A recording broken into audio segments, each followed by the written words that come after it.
सत्संगत जी प्यार से बोलिए धन्यकार। सत्संगत, आप महापुरुषों के दर्शन करने का ये सौभाग्य जो मिला है। सत्संगत, अभी थोड़ी देर पहले भी महात्मा ऐसा ही जिक्र कर रहे थे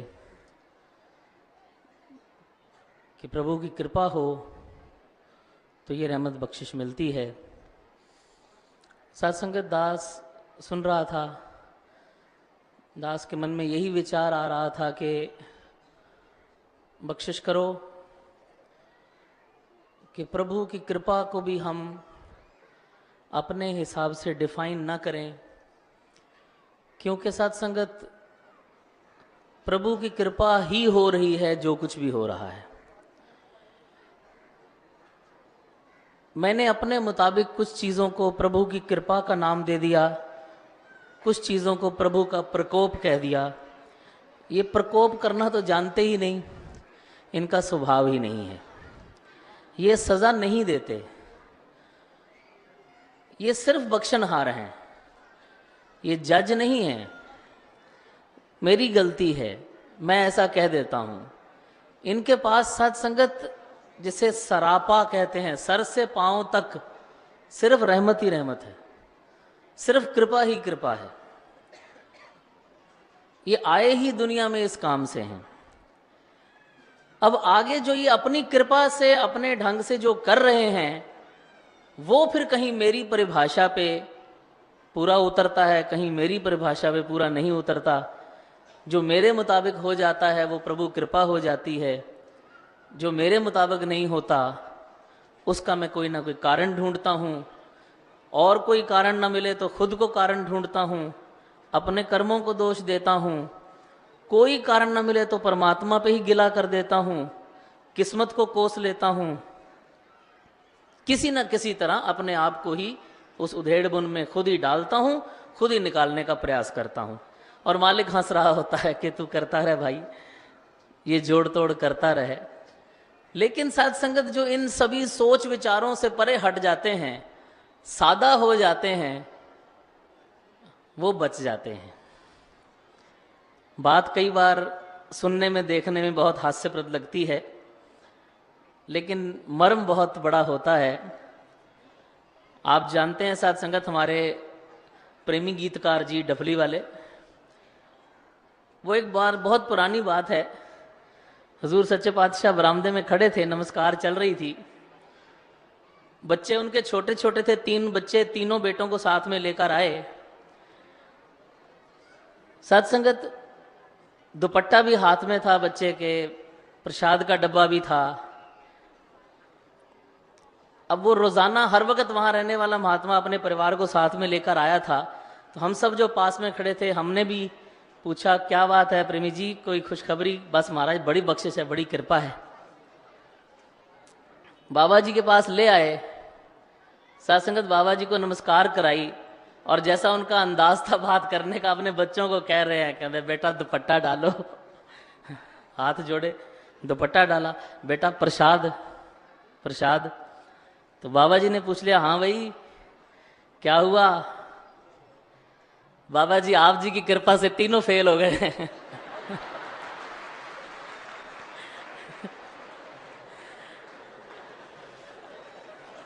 अब वो सारे इसी तरह, जैसे हमारा इस वक्त जो रिएक्शन है वही सबका रिएक्शन था। सभी बड़े जोर से हंसे एकदम कि ये क्या कह रहे हैं कि बाबा जी आप जी की कृपा से तीनों फेल हो गए।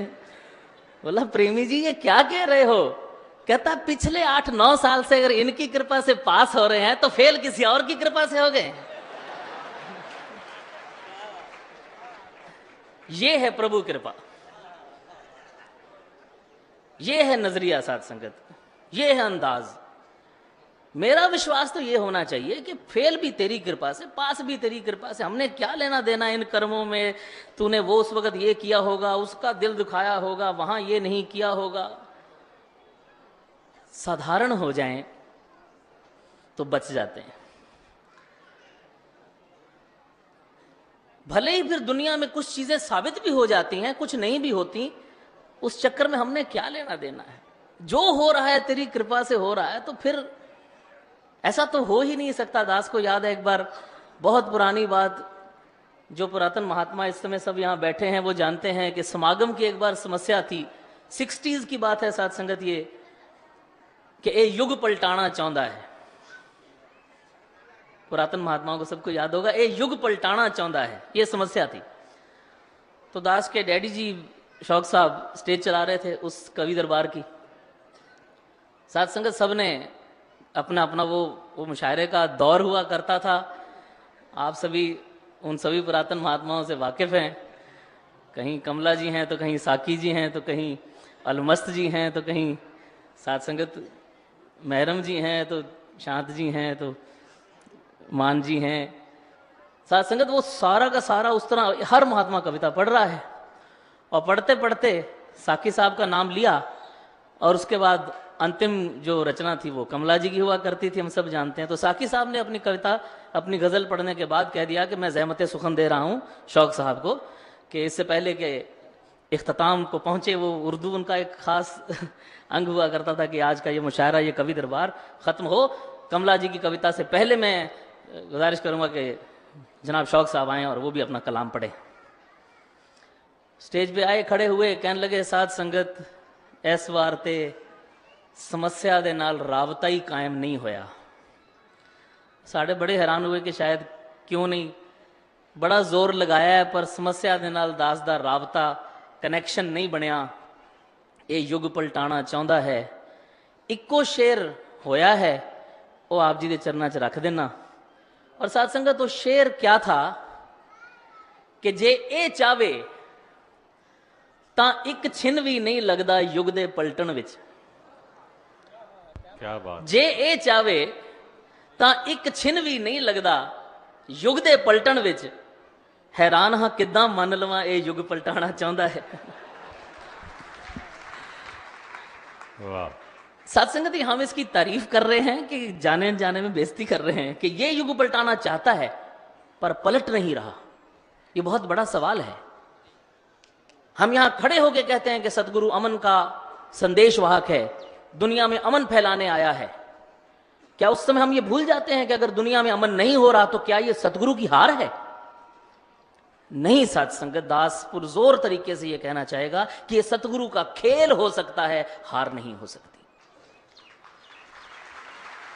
ये दुनिया का मालिक है, सर्वशक्तिमान है, ये जो चाहे कर दे। अगर फिर भी नहीं कर रहा तो उसके पीछे कोई कारण होगा जो मेरी समझ से बाहर है। मेरी समझ कम हो सकती है, इसकी ताकत कम नहीं हो सकती। इसकी रजा के बिना पत्ता तक नहीं हिलता और गोलियां चल जाती हैं, बम चल जाते हैं। ऐसा नहीं हो सकता। ये सेल्फ कॉन्ट्राडिक्टरी स्टेटमेंट्स हैं। वो उन 3 बच्चों में से जिनको लेके प्रेमी जी आए थे, उनमें से एक बच्चा इधर अपने स्टूडियो में काम करता है। वो बच्चे से मैंने एक दिन बात करी सत्संग, तो उस बच्चे ने कहा कि महाराज उस वक्त भले ही वो बात समझ में ना आई हो, आज समझ में आती है कि आपकी कृपा से तीनों फेल हो गए। कि उस वक्त अगर मैं पास हो जाता तो पता नहीं मैं पढ़ लिख के कहीं और ही कहीं क्लर्क लगा होता, कहीं नौकरी कर रहा होता। मैं वो नहीं पढ़ पाया तो मैंने ये ट्रेनिंग ली, आज मैं बाबा जी की सेवा कर रहा हूं। तो इनकी कृपा से फेल हुआ मैं उस दिन, और आज मेरे को इनकी सेवा मिली। हम नहीं जानते साथ संगत कि आगे मेरी स्टोरी क्या है, आगे मेरी कहानी क्या है। मैं परेशान होता हूं, मेरा बच्चा पढ़ नहीं रहा, बच्ची की शादी नहीं हो रही, ये नहीं हो रहा, वो नहीं हो रहा। साथ संगत दास समझ सकता है कि ये मानसिक चिंताएं, दुनियावी चिंताएं इंसान को घेर लेती हैं। लेकिन आओ साथ संगत इनके चरणों से यही मांगें कि सच्चे पातशाह, क्या सिर्फ मेरी जबान ही कहती है कि जो तुध भावे साई भली कार? जो नहीं पढ़ रहा वो नहीं पढ़ने के लिए बना होगा भाई, मैं उसे जबरदस्ती क्यों पढ़ा रहा हूं? जिसकी शादी नहीं हो रही उसकी शादी होना शायद उसके लिए कोई और ही नुकसान का कारण होगा, मैं क्यों जबरदस्ती कर रहा हूं? जो हो रहा है उसे होने दूं, करने वाला खुद करेगा। जो बीच में मेरा जोर लगता है साथ संगत, वो कभी कभी मुझे परेशान भी करता है और नुकसान भी करता है। बख्शिश करो साथ संगत कि जो ये कर रहा है आज साथ संगत, वो कई SMS का ज़माना है, फेसबुक का ज़माना है, BBMs का ज़माना है, जल्दी से हर चीज़ कम्युनिकेट हो जाती है। तो एक इसी तरह का एक मैसेज आपको भी कहीं ना कहीं ज़रूर आया हो ऐसी एक उदाहरण के तौर पे ध्यान में आ गया कि एक मैसेज आया कि जी सक्सेस इसे कहते हैं कि 1988 में सचिन तेंदुलकर साहब अपनी 10वीं कक्षा में फेल हो गए थे और आज महाराष्ट्र बोर्ड में 2009 में सचिन तेंदुलकर साहब के ऊपर एक चैप्टर है जिसे बच्चे पढ़ते हैं उसी क्लास में। अब उस दिन जिस दिन वो फेल हुए होंगे उस दिन तो कहा होगा बड़ा नालायक बच्चा है भाई, उनके माँ बाप ने भी कहा होगा शायद पता नहीं क्यों नहीं पढ़ रहा, ये पढ़ता नहीं है, बाबा जी कृपा करो। वो बना किसी और काम के लिए था, उसे सचिन तेंदुलकर बनना था, हमें क्या पता किसकी क्या कहानी है, आगे जाके क्या होना है। मैं पहले से उसको डिफाइन कर देता हूं, ये वरदान है, ये श्राप है, ये कृपा है, ये प्रकोप है, ये इनाम है, ये सजा है। साथ संगत, उन्होंने लिख दिया है कि जिस ठाकर से ना ही चारा ताको की जो सद नमस्कारा। साथ संगत, और एक लाइन बड़ी कमाल की, सब कुछ तो लिखा हुआ है कि जो गुर कहे सो कार कमावो, गुरु की करनी काहे धावो। हमने क्या लेना है, जो कह रहे हैं चुप करके करते चले जाएं, उसको ज्यादा समझने की कोशिश करके फंस जाते हैं। ये बुद्धियां, ये अकलें, ये सियाणपें, ये साथ संगत अकलां सोचा पहुंच ना सकन, मेरा दी बेहदी ते मेर करे जे आप स्वामी, रंक बहा दे गद्दी ते। कौन पूछने वाला है, इनको समझा नहीं जा सकता। दास के डैडी ये कहा करते थे कि this is one line, this is one field in which clarity is directly proportional to confusion. जितना क्लियर होने का प्रयास करोगे उतने कंफ्यूज होते चले जाओगे। इसलिए सब अकल से अणब छोड़ के पोले पा मिले रघुराया, चतुराइयां किने ना पाया। ये इंटेलेक्ट की बातें, ये चतुरता की बातें बख्शिश करो साथ संगत, इनको छोड़ के इनके सामने संपूर्ण समर्पण हो जाए, आसान हो जाती है जिंदगी, आनंद ही आनंद हो जाता है। हर तरफ देख के खुशी होती है, किसी को देख के तकलीफ नहीं होती, किसी को देख के ये मुस्कुराहट रुकती नहीं। अंत में बस वही कह के आपसे इजाजत चाहूंगा कि किसी ने पूछ लिया कि फिर इस लाइन पे चलते हुए क्या निशानी है, मुझे कैसे पता लगे कि मैं ठीक जा रहा हूं, मेरी हेल्थ ठीक है, मैं हेल्दी हूं। तो दास को उस समय और तो कुछ सूझा नहीं, सिर्फ यही दास ने बेनती की कि भाई साहब जी यहां खड़े होकर चारों तरफ नजर दौड़ाओ और वो चेहरे गिनो जिन चेहरों को देख के आपका आनंद खराब होता है। ऐसे देख रहे खुश हो रहे, खुश हो रहे, खुश हो रहे, ऐ किथों आ गया है। जितने जिंदगी में वो चेहरे कम है उतने आप ठीक जा रहे हो। अगर किसी को देख के भी मेरा आनंद खराब नहीं होता, मुझे आनंद आता है, मुझे मजा आता है, मुझे खुशी मिलती है कि सच्चे बादशाह शुक्र है, ये भी आया है, ये भी आया है, ये भी आया है, इनके दर्शन भी हुए, इनके दर्शन भी हुए, और क्या चाहिए मुझे सेहत से। यही गुरसिक की सेहत है। और जहां मेरे मन में कड़वाहट आती है कि ये ऐसे क्यों बैठा है, ये ऐसे क्यों खड़ा है, ये क्यों आया है, ये क्यों नहीं गया, ये क्या कर रहा है, इसने क्या पहना है, इसने क्या बोला है, वो जितनी तकलीफें मैंने अपने अंदर घेर रखी हैं, समझ लीजिए उतनी मेरी सेहत खराब है। बख्शिश करो साथ संगत। दास तो अक्सर ये बात कहा करता है कि जब चंडीगढ़ में रहते थे उन दिनों में, सुखदेव वीर जी बैठे हैं, इन्होंने वो दौर सारा देखा है, सब महात्मा जानते हैं। पंजाब का एक वो दौर था कि जी हिट लिस्ट है, जी हिट लिस्ट, फलाना हिट लिस्ट में आ गया है, ये सुना करते थे। दास एक दिन सोच रहा था कि हिट लिस्ट तो चलो छोड़ो, अपनी जिंदगी के हेट लिस्ट बनाएं कि कितने लोगों को हेट करता हूं। वो जो हेट लिस्ट है एक बार बना के देखें। दास ने एक बार बाहर भी ये बात चरणों में रखी थी, हेट लिस्ट बनाएं एक थोड़ा टाइम निकाल के, ये मुझे अच्छा नहीं लगता, ये अच्छा नहीं लगता, ये अच्छा नहीं लगता। कितने होंगे? 5, 10, 50, 100, इससे ज्यादा कहां होंगे? फिर उनके सामने कारण लिखें, मुझे क्यों अच्छा नहीं लगता। ये मेरे पैसे ले गया, ये मेरे से ठीक तरह बात नहीं करता, मैं संगत में जाता हूं ये मुझे टाइम नहीं देता।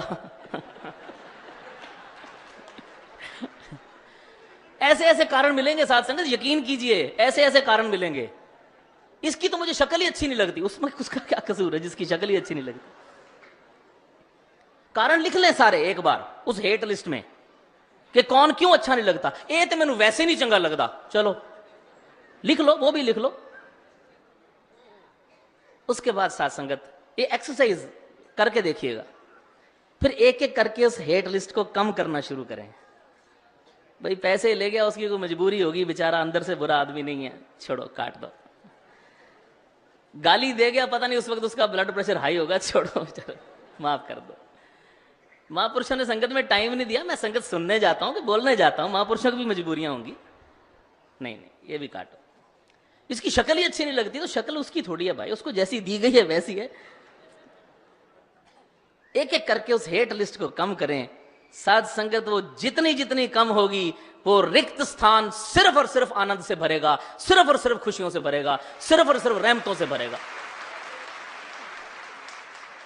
जिस दिन साध संगत वो मेरी हेट लिस्ट खत्म हो जाती है, भरपूर आनंद हो जाता है। फिर मैं दुनिया में राजा हूं, फिर मैं बादशाह हूं, फिर मुझे क्या लेना देना, जब मुझे कोई जिंदगी में डिस्टर्ब ही नहीं कर सकता, किसी की प्रेजेंस मुझे डिस्टर्ब नहीं कर सकती, तो हर तरफ से क्या मिलेगा? सिर्फ खुशी मिलेगी, सिर्फ आनंद मिलेगा। इधर ही है, मौजूद है, मुझे लेना नहीं आता। सतगुरु बार बार सिखा रहे हैं। अब तो सीधा सीधा डायरेक्ट कहना शुरू कर दिया, आगे तो इशारों में बात करते थे। वो जमाना था कि शौक साहब ने लिखा था कि इशारे शौक सारे तू शाही फरमान कर समझी, मेरी सरकार दा लिखती कोई दस्तूर नहीं होंदा। आज तो लिखती भी है, वर्बल भी है, सीधा सीधा कह रहे हैं।